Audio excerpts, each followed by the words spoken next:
Hi friends, నేను మీ doctor జంగం Vishwanath, psychology మరియు PIE ఫ్యాకల్టీని, అంతేకాక మీకు ఇష్టమైన శ్రీ విద్యా పబ్లికేషన్ పుస్తక రచయితని. ఈరోజు మనము పెరుగుదల వికాసంలో భాగంగా ఉన్నటువంటి కొత్త అంశాలు, ఎవరు చేయలేని అంశాలు, ప్రశ్నల స్వరూపం మారిన దృష్ట్యా మరి దాన్ని ఎలా నేర్చుకోవాలి, మరి ఎంతమంది మీరు చేస్తారు అనే విషయాన్ని మీరు బాగా గమనించాలి. వీటితో పాటు నేను ఎక్స్ప్లెనేషన్ కూడా ఇవ్వబోతున్నాను, కాబట్టి ఖచ్చితంగా మీరు వినండి. మరియు ఉచిత పరీక్షలు రాస్తున్న ప్రతి ఒక్కరు కూడా విజేతలే. ఎందుకంటే వారికి ఓపిక ఉంది, తీరిక ఉంది, చదవాలనే కసి ఉంది. కాబట్టి ఖచ్చితంగా పరీక్ష రాస్తున్నారు, ప్రశ్నలు ఎలా వస్తున్నాయో తెలుసుకుంటున్నారు, తప్పులు తెలుసుకొని తమ ప్రిపరేషన్కు తుది మెరుగులు దిద్దుకుంటున్నారు. మరి విజేతలందరి యొక్క మనము ఆల్రెడీ వారి యొక్క ర్యాంకులను మనం టెలిగ్రామ్ గ్రూప్లో పెడుతున్నాం. కాబట్టి ఇంకా ఎవరైనా రాయకపోతే ఖచ్చితంగా రాయండి. యాప్ డౌన్లోడ్ చేసుకోండి. ఎక్కడ ఉంటుంది టెస్ట్ అంటే తెలంగాణ టెట్ సైకాలజీ ఫోల్డర్లో చివరి ఫోల్డర్. కరెక్ట్గా 7 గంటలకు పరీక్ష ప్రారంభమవుతుంది. మీరు ఎప్పుడైనా రాసుకోవచ్చు, ఒక్కసారి మాత్రమే అవకాశం ఉంటుంది. ఖచ్చితంగా రాయండి. మరి రాయని వారి పరిస్థితి ఏమిటో ఒక్కసారి ఆలోచించండి. రాసేవారు ఖచ్చితంగా ప్రిపేర్ అవుతున్నారు. షెడ్యూల్ పెట్టడం జరిగింది మన టెలిగ్రామ్ గ్రూప్లో మరియు మన యాప్లో. ప్రతి ఒక్కరు సీరియస్ అభ్యర్థులు, జాబ్ కొట్టాలని కసి ఉన్నవారు, ఎలాగైనా సరే బైకి మార్కులు తెచ్చుకునే అవకాశం ఉన్న వారందరూ కూడా రాస్తున్నారు. ఇంకా మీరు కూడా విజేతలు కావాలంటే ఖచ్చితంగా రాయండి. ఉచిత పరీక్షలను తేలికగా తీసుకున్న వారందరూ కూడా ఇప్పుడు మళ్ళీ డిఎస్సి రాయబోతున్నారు. గత విజేతలందరూ కూడా ఉచిత పరీక్షలు రాసిన వారే, దమ్ము సత్తాను చూపిన వారే. మరి మన యాప్ను డౌన్లోడ్ చేసుకోండి ప్లే స్టోర్ నుండి ఉచితంగా.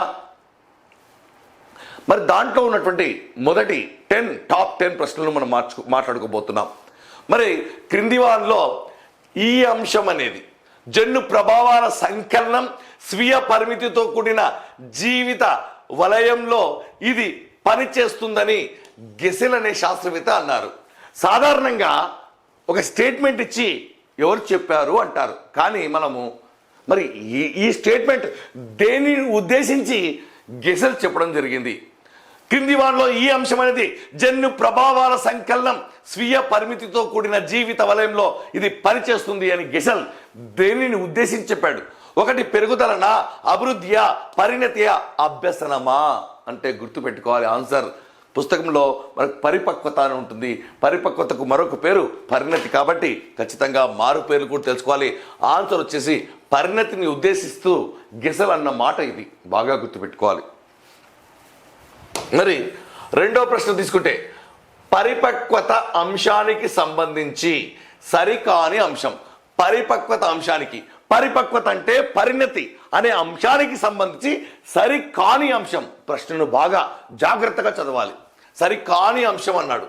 ఇది ఒక క్రమ పద్ధతిలో జరుగుతుంది, ఇది ఒక గుణాత్మక ప్రక్రియ, మరియు ఇది వ్యక్తిలో గల అంతర్గత సామర్థ్యాల యొక్క వివర్తనము. ఇది జన్యు ప్రభావం వలన ఏర్పడకుండా కేవలం పరిసరాల ద్వారా వృద్ధి చెందుతుంది. మరి ఈ 4 స్టేట్మెంట్లలో చూడండి, ఇది ఒక క్రమ పద్ధతిలో జరుగుతుంది. 100% కరెక్ట్ ఆన్సర్. ఇది గుణాత్మక ప్రక్రియ, పరిమాణాత్మకం కాదు, బయటికి కనిపించదు పెరుగుదల లాగా. ఇది వ్యక్తిలో గల అంతర్గత సామర్థ్యాల వివర్తనం. అంటే వయసు పెరిగే కొద్దీ వ్యక్తిలో ఉన్న సామర్థ్యాలు వాటికి అవే బయటపడతాయి, ఎలాంటి శిక్షణ లేకుండా. మరి ఇక్కడ చూస్తే ఇది జన్యు ప్రభావం వలన ఏర్పడకుండా కేవలం పరిసరాల ద్వారా వృద్ధి చెందుతుంది. కాదు ఆన్సర్ ఏంటంటే ఇది జన్యు ప్రభావం వల్ల ఏర్పడుతుంది. జన్యు ప్రభావం వల్ల ఏర్పడుతుంది, కానీ ఇక్కడ ఏర్పడకుండా అన్నాం. కాబట్టి ఇది మనకు తప్పుగా ఉన్నది. ఇదే మనకు ఆన్సర్. మరి మూడో ప్రశ్న తీసుకుంటే, ఎవరి దృక్పథాల్లో వారే సక్రమం, ఎవరి పర్స్పెక్టివ్స్లో వారే సక్రమం. ఎప్పుడైతే వ్యక్తిలో ఆత్మశాంతి ఏర్పడుతుందో అదే ఏ భావన. మా దృష్టిలో మేమే కరెక్ట్, మాకు ఆత్మశాంతి ఏర్పడుతుంది అనేటువంటిది ఏ భావనను తెలుపుతుంది? మీకు తెలుసు, పుస్తకాలు ఆంధ్రప్రదేశ్లో తెలంగాణలో మారాయి. అండర్లైన్ చేసుకొని ప్రతి పాయింట్ చదవాల్సిన అవసరం ఉంది. పైన సగం చదివితే సింగిల్ లైన్ ప్రశ్నలకు కాలం చెల్లింది, డైరెక్ట్ బిట్స్కు కాలం చెల్లింది. సమగ్రమైన పుస్తకాలు చదవాలి, లైన్ టు లైన్, పదం టు పదం చదవాలి. అలాగా చదివిన వారే ప్రభుత్వ పాఠశాలలో ఉన్నారు. మరి మీరు ఒకసారి ఆలోచించండి. మరి ఎవరి దృక్పథాల్లో వారే సక్రమం. ఎప్పుడైతే వ్యక్తిలో ఆత్మశాంతి ఏర్పడుతుందో ఆ భావనను ఏమంటారు? నైతికతనా, ఆత్మభావననా, ఆత్మ సాఫల్యతనా, పరిపక్వతనా? అంటే ఆన్సర్ పరిపక్వత. ఎందుకంటే ఎవరు ఎక్స్పెక్ట్ చేయరు కాబట్టే, ఎవరు ఎక్స్పెక్ట్ చేయని ప్రశ్నలు వస్తున్నాయి కాబట్టే మనం టెస్టులు నిర్వహిస్తున్నాం. విద్యార్థులందరూ కూడా సత్తా చూపిస్తున్నారు, వేల మంది రాస్తున్నారు. దాంట్లో 4-5 వేల మందివి మనం మన టెలిగ్రామ్ గ్రూప్లో పెడుతున్నాం, బాగా గుర్తుపెట్టుకోండి. మరి 4వ ప్రశ్న, పరిపక్వత మరియు అనుభవాల ఫలితంగా ఏర్పడు మార్పుల యొక్క పురోగమన శ్రేణిని ఏమని పిలుస్తారు? మనం ఇంతవరకు సాధారణ బిట్స్, తెలిసిన బిట్స్ నేర్చుకున్నాం, కానీ ఈ సందర్భంగా మనం తెలియని బిట్స్, చెయ్యని బిట్స్ నేర్చుకోబోతున్నాం. పరిపక్వత మరియు అనుభవాల ఫలితంగా ఏర్పడు మార్పుల యొక్క పురోగమన శ్రేణిని ఏమంటారు? పెరుగుదల అంటారా, సంసిద్ధత అంటారా, అభ్యసనం అంటారా, వికాసం అంటారా? ఒక్కసారి ఆలోచించండి. పెరుగుదల, సంసిద్ధత, అభ్యసనము, వికాసం. ఆన్సర్ వచ్చేసి వికాసము అని గుర్తుపెట్టుకోవాలి. వికాసము అని గుర్తుపెట్టుకోవాలి. డైరెక్ట్ కొత్త పదాల యొక్క అర్థాలను ఎగ్జామ్లో ఇస్తున్నాడు మిత్రులారా. సాధారణ చదువులకు, సాధారణ ప్రిపరేషన్కు, సాధారణ ప్రశ్నలకు కాలం చెల్లింది. నెక్స్ట్, క్రింది వాటిలో పెరుగుదలకు సంబంధించి సరికాని అంశం ఏంటి? అంటే పెరుగుదల గురించి పూర్తిగా మీకు అవగాహన ఉండాలి. మరి పెరుగుదల ప్రత్యేక అంశానికి సంబంధించింది, పెరుగుదల సంకుచితమైన భావన, పెరుగుదల నిర్మాణాత్మకమైనది, పెరుగుదల క్రియాత్మకమైనది అంటున్నాడు. పెరుగుదల స్పెషల్, ఎందుకంటే కేవలం శరీర అవయవాల్లో మాత్రమే మార్పులకు సంబంధించింది కాబట్టి దీన్ని స్పెషల్, ప్రత్యేకమైనది, విశిష్టమైనది అంటారు. మరి పెరుగుదల సంకుచితమైన భావన, సంచితం కాదు సంకుచితం, అంటే ఏదో ఒక దశలో ఆగిపోతే దాన్ని పెరుగుదల అంటారు. ఆ విషయం మీకు తెలుసు. మరి పెరుగుదల నిర్మాణాత్మకమైనది, అవును, పెరుగుదల ఎప్పటికప్పుడు పెరుగుతూ ఉంటుంది, బయటికి కనిపిస్తూ ఉంటుంది. మరి పెరుగుదల క్రియాత్మకమైనది అనేటువంటిది తప్పు. ఇది వికాసానికి సంబంధించింది కాబట్టే ఆన్సర్ ఇక్కడ క్రియాత్మకమైనది అని గుర్తుపెట్టుకోవాలి. మరి చూడండి, డైరెక్ట్ ప్రశ్న పుస్తకంలో ఉంది. దృఢమైన శరీరంలో దృఢమైన మనస్సు ఉంటుంది అనే భావన ఈ వికాస నియమానికి ఉదాహరణ. ఆరోగ్యవంతమైన శరీరంలో ఆరోగ్యవంతమైన మనస్సు అని ఇవ్వకుండా కాస్త మార్చి ఇవ్వడం జరిగింది. A sound mind in a sound body అన్నది ఎవరంటే అరిస్టాటిల్. ఇది డిఎస్సిలో కూడా వచ్చినటువంటి ప్రశ్న, ఎన్నోసార్లు చెప్పడం. ఆరోగ్య ఆరా కాబట్టి అరిస్టాటిల్ అని చెప్పడం జరిగింది మిత్రులారా. ఎంతమంది ఉపయోగించుకున్నారో. మరి దృఢమైన శరీరంలో దృఢమైన మనస్సు ఉంటుంది అనే భావన ఈ వికాస నియమానికి ఉదాహరణ. దృఢమైన మనస్సు ఉంటే, దృఢమైన శరీరం ఉంటే దృఢమైన మనస్సు ఉంటుంది. ఆరోగ్యంగా నువ్వు బాగా బలిష్టంగా ఉంటే మనస్సు కూడా అలాగే ఉంటుంది. ఆరోగ్యం బాగా లేకపోతే నీ మనస్సు బాగా ఉండదు. మరి ఒకదానిపై ఒకటి ఆధారపడుతుంది కాబట్టి ఇది ఏ వికాస నియమము అని అడుగుతున్నాడు. వికాసం పరస్పర చర్య, వికాసం సంచిత ప్రక్రియ, వికాసం పరస్పర సంబంధంగా ఏకీకృత మొత్తంగా జరుగుతుంది. మరియు వికాసం క్రమానుగతమే కానీ వైయక్తిక భేదాలు ఉండును. మరి ఒకటి బాగుంటే మరొకటి బాగుంటుంది, ఒకటి బాగా లేకపోతే మరొకటి బాగుండదు. అంటే పరస్పర చర్య కాదు, పరస్పర సంబంధము.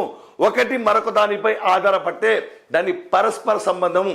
వేగం పెరిగితే కాలం తగ్గును, అడవులను నరికివేస్తే వర్షపాతం తగ్గును. అలాంటివి అంటే ఒకటి అడ్వర్టైజ్మెంట్ పెంచితే సేల్స్ పెరుగుతాయి. అంటే వికాసం పరస్పర సంబంధంగా కొనసాగుతుంది, దాన్నే ఏకీకృత మొత్తంగా జరుగుతుంది అనే భావనకు ఇది ఉదాహరణగా చెప్పవచ్చు. ఆన్సర్ వచ్చేసి ఇది చూడండి. మానసిక వికాసం సరిగ్గా లేని శిశువు శారీరకంగా, ఉద్వేగపరంగా, సాంఘికంగా కూడా వెనకబడతాడు అని తెలిపే వికాస నియమం కానిది. వికాస నియమం కానిది అంటే మానసిక వికాసం సరిగా లేకపోతే, మెంటల్గా డిస్టర్బ్ అయితే, బుద్ధిమాంద్యం వస్తే, శారీరకంగా, సాంఘికంగా, ఉద్వేగపరంగా అన్ని అంశాలు వెనుకబడతాడు. ఒకటి మరొక దానిపై ఆధారపడి ఉంది కాబట్టే వెనుకబడతాడు అని దాని యొక్క అర్థం.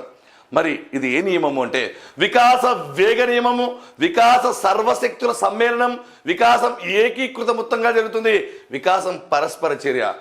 నేను ఇది ఆన్సర్ అంటున్నాను, ఎందుకంటే కానిది అన్నాడు. మరి ఈ మూడు కూడా ఆన్సర్ సేమ్. ఎందుకంటే వికాస వేగ నియమం అన్నా, వికాసం సర్వశక్తుల సమ్మేళనం అన్నా, వికాసం ఏకీకృత మొత్తం అన్నా, వికాసం పరస్పర సంబంధంగా కొనసాగుతుందన్నా ఒకే నియమము, ఒకే నియమానికి 3 పేర్లు ఉన్నాయి. ఆ 3 పేర్లను ఇవ్వడం జరిగింది. వికాసం పరస్పర చర్య కాదు, వికాసం పరస్పర సంబంధంగా ఏకీకృత మొత్తంగా జరుగుతుంది అనే భావనకు మారు పేర్లు ఇవ్వండి. నెక్స్ట్, డిఎస్సి సిలబస్ కానీ, టెట్ డిఎస్సి పరీక్షల తేదీలు కానీ ప్రభుత్వం ప్రకటించడంతో ఒక్కసారిగా విద్యార్థులు ఆందోళనకు గురై ఇలా ఆకస్మికంగా వేగంగా ప్రకటిస్తారని నేను అనుకోలేదు. కల్లో కూడా ఇంత త్వరగా తేదీలు వస్తాయని చదవలేదు కూడా.